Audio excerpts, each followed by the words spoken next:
వర్గాల రిజర్వేషన్లు కొనసాగాలన్న న్యాయస్థానాలు ఒకే ఒక మాట అడిగినాయి, మీరు ఎంతున్నారు, మీ లెక్క ఎంత, మీ లెక్క తెలవకుండా మీకు రిజర్వేషన్ ఇవ్వడానికి లేదు అని న్యాయస్థానాలనే.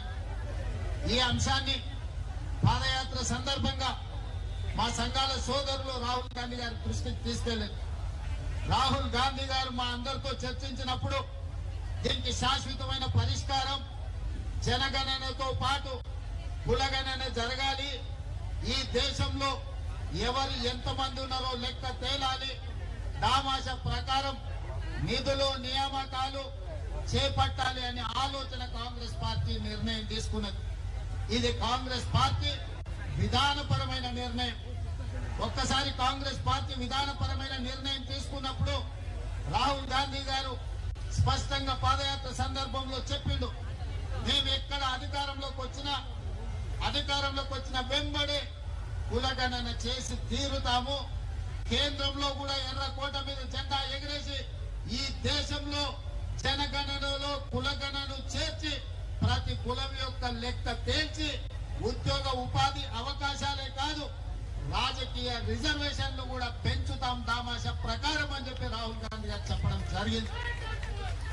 మరి మిత్రులారా, ఈ రోజు పార్టీ విధానపరమైన నిర్ణయం తీసుకొని రాహుల్ గాంధీ గారు ఈ దేశంలో ఉన్న 70 కోట్ల బలహీన వర్గాలకు మాట ఇస్తే ఆ మాట నిలబెట్టాల్సిన బాధ్యత ప్రతి ఒక్క కాంగ్రెస్ పార్టీ కార్యకర్తగా ఉన్నది. అందులో భాగంగానే నేను ఏ సామాజిక వర్గమైనా నా మీద ఏ ఒత్తిడి ఉన్నా రాహుల్ గాంధీ గారు ఇచ్చిన మాటను నిలబెట్టడానికి మొదటి సంవత్సరంలోనే, అసలు వాస్తవంగా చెప్పాలంటే డిసెంబర్ 7 నాడు మనము ప్రభుత్వాన్ని ఏర్పాటు చేస్తే ఫిబ్రవరి 4, 2024 నాడే శాసనసభలో మా మిత్రుడు పొన్నం ప్రభాకర్ గారి చేత తీర్మానాన్ని ప్రవేశపెట్టి 100 రోజులు తిరగక ముందే బలహీన వర్గాల లెక్క తేల్చడానికి చట్టసభలలో తీర్మానం చేసిన చరిత్ర మా ప్రభుత్వాన్ని రాహుల్ గాంధీ గారి నాయకత్వం.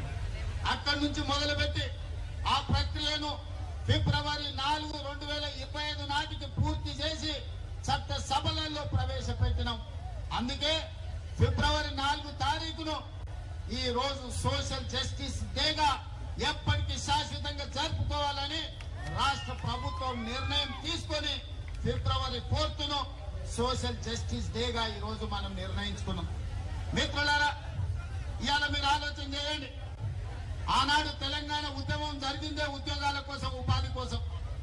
తెలంగాణ రాష్ట్రం ఏర్పడిన తర్వాత ప్రభుత్వంలో ఉన్న ఉద్యోగ ఖాళీలను భర్తీ చేయమని విద్యార్థులు, నిరుద్యోగ యువకులు గల్లీ నుంచి ఢిల్లీ వరకు కొట్లాడి, కానీ ఆనాడు అధికారంలో ఉన్న ముఖ్యమంత్రి అయిన కుమారుడు ఉద్యోగ నియామకాలు చేపట్టలేదు.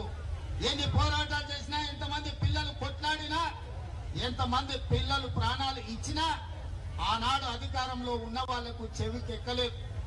అందుకే ఎన్నికల సందర్భంగా పాదయాత్ర చేసినప్పుడు నేను తెలంగాణ నిరుద్యోగ యువకులకు ఒక మాట చెప్పిన, ఇక మీరు ఉద్యోగాలు ఇవ్వండి అని అడగకండి, తండ్రి కొడుకుల ఉద్యోగం ఊడగొట్టండి, మీ ఉద్యోగాలు మీ ఇంటికి వస్తాయని ఆనాడు నేను చెప్పిన. ఆ మాట ప్రకారం తెలంగాణలో ఉన్న యువకులు తండ్రి కొడుకుల ఉద్యోగం ఊడగొడితే సంవత్సరం తిరిగే లోపల 59,000 ప్రభుత్వ ఉద్యోగ నియామకాలు చేపట్టి మా ప్రభుత్వం చిత్తశుద్ధిని నిరూపించుకున్నది. మరి ఇవాళ మిత్రులారా, బలహీన వర్గాల కోరిక అసంబద్ధమైన కోరిక కాదు, బలహీన వర్గాల కోరిక సంబద్ధమైన కోరిక. ఈ రోజు మీది ధర్మమైన కోరిక. ఒక ధర్మమైన కోరిక నెరవేర్చడానికి ప్రభుత్వాలు ముందుకు రావాలి, బాధ్యత తీసుకోవాలి. కానీ భారతీయ జనతా పార్టీ ఈనాడందుకు సిద్ధంగా లేదు. వాళ్ళకి విధానపరమైన ఆలోచననే బలహీన వర్గాలకు వ్యతిరేకం. ఇంతకుముందు మిత్రుడు శ్రీనివాస్ గౌడ్ చెప్పిన అంశాలన్నీ మళ్ళొకసారి చెప్పదలుచుకున్నా. ఆనాడు మొరార్జీ దేశాయ్ గారు ఈ దేశంలో ఉన్న బలహీన వర్గాల లెక్క తేల్చాలి, ఈ జనాభాలో జాతుల యొక్క లెక్క తేలాలి అని మండల్ కమిషన్ ను నియమించి మండల్ కమిషన్ ద్వారా నివేదిక అడిగాడు. ఆ మండల్ కమిషన్ ఈ దేశంలో 52% బలహీన వర్గాలు ఉన్నారు, 27% రిజర్వేషన్ ఇవ్వాలి అని వారి ప్రతిపాదన ఇచ్చారు. కానీ కొంతకాలం వాయిదా పడ్డది.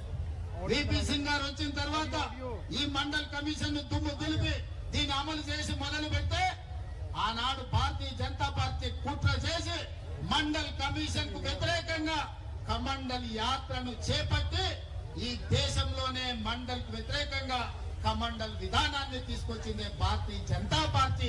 ఆ భారతీయ జనతా పార్టీ ప్రతినిధే ఈ రోజు నరేంద్ర మోడీ గారు ప్రధానమంత్రి ఈ దేశంలో ఉన్నాడు. నేను ఈ రోజు ఒక మాట చెప్పదలుచుకున్నా. శ్రీమతి ఇందిరాగాంధీ గారు దళితులు కాదు, ఆదివాసీ కాదు. కానీ శ్రీమతి ఇందిరాగాంధీ గారు దళితుల పట్ల, గిరిజనుల పట్ల, ఆదివాసుల పట్ల అమ్మలాగా వ్యవహరించి వాళ్ళకి రిజర్వేషన్లను అమలు చేయడమే కాదు, సొంత ఇల్లు కట్టుకోవడానికి ఇల్లు ఇవ్వడమే, ఇందిరమ్మ ఇల్లు ఇవ్వడమే కాదు, ఆవిడ అసైన్మెంట్ చట్టాన్ని తెచ్చి భూస్వాముల దగ్గర వేలాది లక్షలాది ఎకరాలను ప్రభుత్వం గుంజుకొని ఎస్సీ ఎస్టీ బీసీలకు అసైన్మెంట్ పట్టాలు ఇచ్చి భూ యజమానులను ఇందిరమ్మ చేసింది. అందుకే ఇవాళ ఏ ఎస్సీ ఏ ఎస్టీ ఏ తండా ఏ గూడానికి వెళ్ళు వాళ్ళ ఇళ్లలో ఇందిరమ్మ ఫోటో ఉంటది. మా అమ్మ ఇందిరమ్మ అని అంటారు. చిత్తశుద్ధి ఉండాలి, చేయాలన్న సంకల్పం ఉండాలి. అందుకే ఇందిరమ్మ ఈ రోజు దళితులకు, గిరిజనులకు, ఆదివాసీలకు అమ్మగా మారింది. ఇవాళ మిత్రులందరూ చెప్తున్నారు భారతీయ జనతా పార్టీ ఈ విధానానికి బీసీలను బలపరచాలన్న ఆలోచనకు వ్యతిరేకము. అందుకే ఈ రోజు ఎన్ని రకాల ప్రయత్నాలు చేసినా ఈ రోజు బీసీల లెక్కలు చేయాల్సి వస్తుందని 2021 జనాభా లెక్కల్ని వాయిదా వేసి ఇవాళ 2025 సంవత్సరం వచ్చినా జనాభా లెక్కలు చేయడం లేదు. ఎందుకంటే రాహుల్ గాంధీ గారు డిమాండ్ చేసిండ్రు, ఈసారి జనాభా లెక్కలల్లా కులగణన జరగాలి, జనగణనతో పాటు కులగణన జరగాలి, ఆ నివేదిక ప్రకారమే రిజర్వేషన్లు పెంచాలి అని.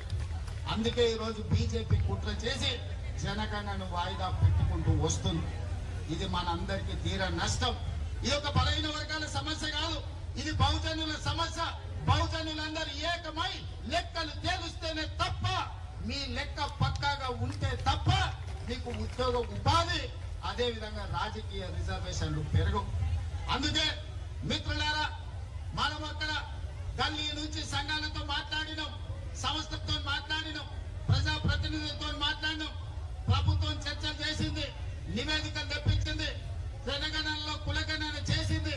మొత్తం లెక్కలు తేల్చి తెలంగాణ రాష్ట్ర ప్రభుత్వం బలహీన వర్గాల లెక్క 56.36% అని ఇవాళ లెక్క తెచ్చిన రాష్ట్రం ఈ దేశంలోనే మొట్టమొదటి రాష్ట్రం తెలంగాణ రాష్ట్రం అని చెప్పి నేను ఈ సందర్భంగా తెలియజేస్తున్న మిత్రులారా, ఇవాళ ఏ రాష్ట్రంలో, గుజరాత్ తో సహా భారతీయ జనతా పార్టీ అధికారంలో ఉన్న ఏ రాష్ట్రంలో కూడా ఈ కులగణన చెయ్యలేదు. ఈ దేశంలో మొట్టమొదటిసారి రాహుల్ గాంధీ గారు ఇచ్చిన మాటను నిలబెట్టుకొని తెలంగాణ రాష్ట్ర ప్రభుత్వం ఒక దిక్సూచిగా ఈ దేశ రాజకీయాలకే ఒక వెలుగుగా ఇవాళ తెలంగాణ రాష్ట్ర ప్రభుత్వం ముందుకొచ్చింది. ఇవాళ లెక్కలు తెచ్చడమే కాదు, మిత్రుడు జాజుల శ్రీనివాస్ అన్నట్టు, మా మిత్రుడు మహేష్ గౌడ్ గారు చెప్పినట్టు స్థానిక సంస్థల రిజర్వేషన్లే కాదు, ఉద్యోగ విద్యా అవకాశాలలో కూడా 42% రిజర్వేషన్లు ఇవ్వాలి. అప్పుడే నిజమైన న్యాయం మీకు జరుగుతుంది. మీ వర్గాల నుంచి డాక్టర్లు, లాయర్లు, ఇంజనీర్లు, ఐఏఎస్లు, ఐపీఎస్లు, ఐఎఫ్ఎస్లు వచ్చి ప్రభుత్వం యొక్క పరిపాలనలో మీరు భాగస్వాములు కావాలి.